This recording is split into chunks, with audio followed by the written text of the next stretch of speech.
জয় হিন্দ, বন্দে মাতরম। বন্ধুরা, আপনারা প্রত্যেকে তো জানতে চান যে ওবিসি কেস যেটা সেটার স্ট্যাটাসটা কি। তাই যেটা দেখলাম সেটা হচ্ছে যে ওবিসি কেস যেটা মূল কেস 27287 2024, এই যে মূল কেসটা, এটা পিছিয়ে গেছে পুজোর পরে।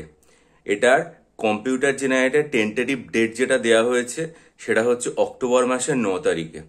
অর্থাৎ যে কেসটার শুনানি হওয়ার কথা ছিল সেপ্টেম্বর মাসের 9 তারিখে, সেটা টেন্টেটিভলি পিছিয়ে চলে গেল হচ্ছে অক্টোবর মাসের 9 তারিখে।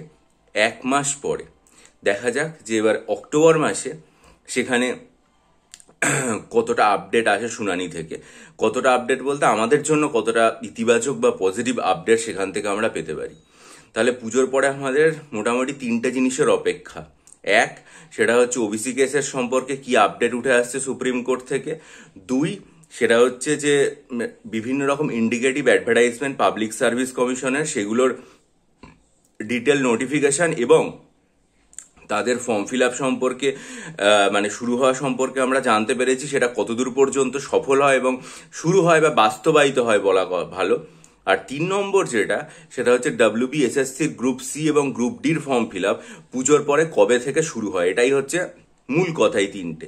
তো WBSSCর বলতে গিয়ে মনে পড়লো সেটা হচ্ছে যে এই সময় পত্রিকা, আমি দেখলাম যে এই সময় পত্রিকা একটা খবর প্রকাশ করেছে, আপনাদের দেখিয়ে দিতে চাইবো, দেখে নিন। এটা হচ্ছে এই সময় পত্রিকায় এই খবরটা আর কি মানে এসছে, ঠিক আছে। কি বলা হয়েছে? বলা হয়েছে ভুলে ভরা অ্যান্সার কি, প্রশ্নের মুখে এসএসসি। রিপোর্টার হচ্ছেন জয় সাহা। এটা 22 সেপ্টেম্বর 2025 এই সময় পত্রিকার অনলাইনে প্রকাশিত হয়েছে। খবরে যেটা বলা হয়েছে সেটা হচ্ছে এসএসসি যে পরীক্ষা হয়েছিল একাদশ দ্বাদশ শ্রেণীর যে অ্যান্সার কি, সেখানে নাকি এক একটা প্রশ্নপত্রে প্রায় 6-7টা করে ভুল পাওয়া গেছে। যেমন একটা বাক্য দেওয়া হয়েছে ন্যারেশন চেঞ্জের, যেটা একটা ধ্রুব সত্য, the sun rises in the east. মোটামুটি যারা ক্লাস 7-8-এ পড়ে তারাও প্রত্যেকে জানে যে এটার কিন্তু উত্তর আর কখনো মানে এটার যে বাক্যটা সেটা কখনো পরিবর্তন হবে না। ন্যারেশন চেঞ্জ করলেও এটা প্রেজেন্ট টেন্সেই থাকবে, কারণ এটা হচ্ছে ধ্রুব সত্য। অথচ যে রিপোর্ট দেওয়া হয়েছে সেটাতে নাকি এই যে দ্য সান রাইজেসের পরিবর্তে দ্য সান রোজ করে দেওয়া হয়েছে, অর্থাৎ এখানে টেন্সের একটা পরিবর্তন করা হয়েছে।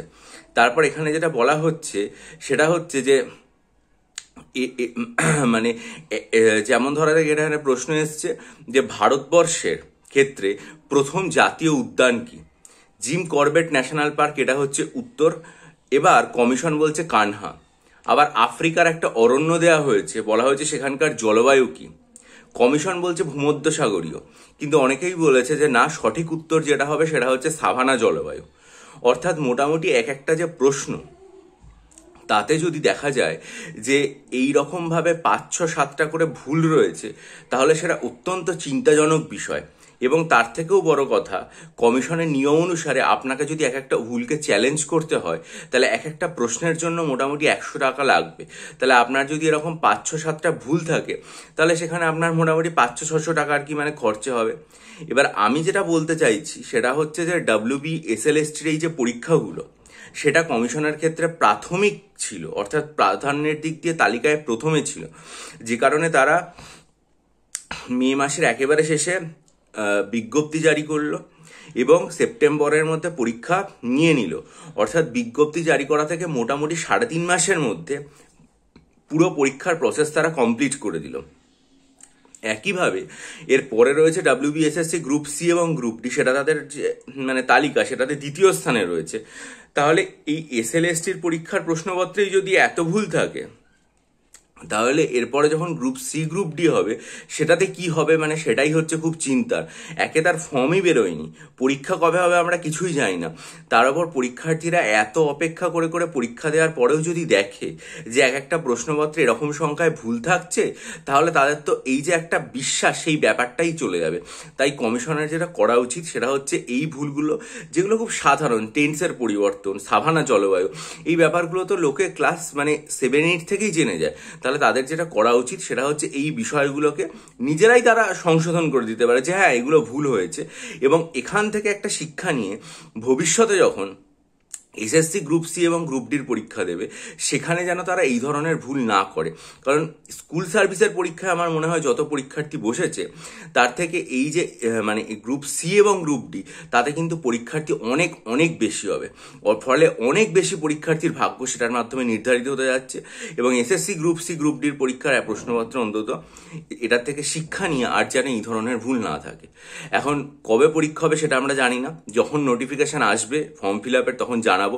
তার জন্য চ্যানেলটা সাবস্ক্রাইব করুন, বেল আইকন প্রেস করে দিন এবং অবশ্যই ভিডিওটা হাইপ দিয়ে বন্ধুদের মাঝে ছড়িয়ে দিন। আর যদি মনে করেন যে WBCS পরীক্ষার জন্য সাইকোলজি অপশনালের প্রিপারেশন আপনারা নেবেন এখন থেকে, যাতে আগামী 1 বছরের মধ্যে আপনাদের পুরো কোর্সটা কমপ্লিট হয়ে যায়, তাহলে আমার চ্যানেলে 14ই সেপ্টেম্বর আমি যে ভিডিওটা সাইকোলজি অপশনাল সংক্রান্ত আপডেট করেছি সেই ভিডিওটা মনোযোগ দিয়ে দেখে ডিসক্রিপশন বক্সে আমার ইমেল আইডি দেওয়া আছে, সেটার মাধ্যমে আমার সাথে যোগাযোগ করুন। বিগত 1 সপ্তাহে অনেক পরীক্ষার্থী স্টাডি মেটেরিয়াল নিয়ে অলরেডি লেখাপড়া করতে শুরু করে দিয়েছেন। আশা করি আপনারা যদি শুরু করেন তাহলে আপনারাও ভবিষ্যতে WBCS এর জন্য উপকৃত হবেন। আর এটার লিঙ্ক আমার চ্যানেলে পোস্ট সেকশনে দেওয়া রয়েছে, ভালো করে দেখে যোগাযোগ করবেন। ভালো থাকুন, বিজয়ী হন, সফল হন। চ্যানেলটা সাবস্ক্রাইব করে নজর রাখুন। ভালো থাকবেন।